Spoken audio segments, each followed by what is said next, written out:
زيد العيد الحسن. العيد الحسن امام عاسلة ملك في الشباك في مرمى المنتخب. 1 مقابل لا شيء لمنتخب موريتانيا في الدقيقة 18. وفرحة كبيرة عند دكة البدلاء جمال. الظهير الايسر يسجل اول اهداف المباراة لمنتخب موريتانيا بعد النجاح. نعم، لما نشوفوا يعني المردود تاع المنتخب الموريتاني، نقول انه المردود كان في المستوى كبير من مدافع محوري لاعب ديارة. في كل مرة موجود سفير طيدان. القائم الاول ملعوبة من هناك والهدف. تعديل النتيجة للمنتخب الجزائري بكرة بلمسة أولى وثانية. هني سنشاهد بالعرض البطيء أولى هني والكرة في شباك الحارس إبراهيم سليمان.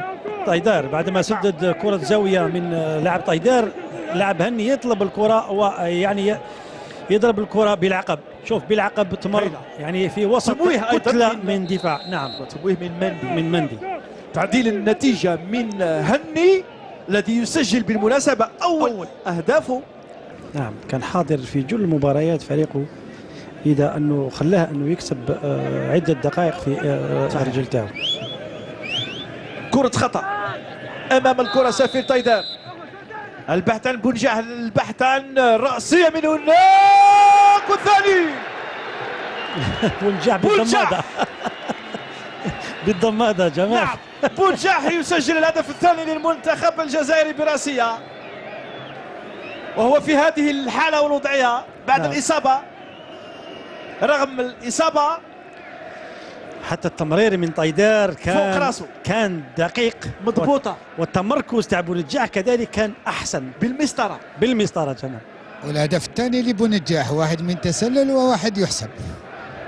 هدف صحيح من بونجاح برأسية في زاوية صعبة على الحارس إبراهيم سليمان، يمنح الأفضلية الآن للمنتخب الجزائري. الشوط الثاني المنتخب الجزائري أحسن جمال. صحيح، هذا كنا ننتظر في الحقيقة. قادر أني موسى كرة لأني يحاول يلعب كرة ممتازة. بونجاح البحث عن بن طالب والثالث بقوة بيسرى بالقدم القوية في شباك الحارس إبراهيم سليمان. الثالث للمنتخب الجزائري في الوقت البدل الضائع من هذه المباراة الودية.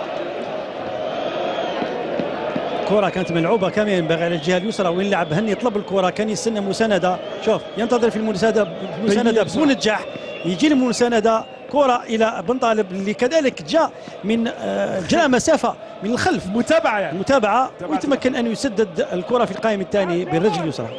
هني يقدم كرة ثانية من بونجاح، ثالثة من بن طالب في شباك الحارس. فريقنا الوطني في الشوط الثاني أحسن، عنده المساحة، عنده الوقت. نعم.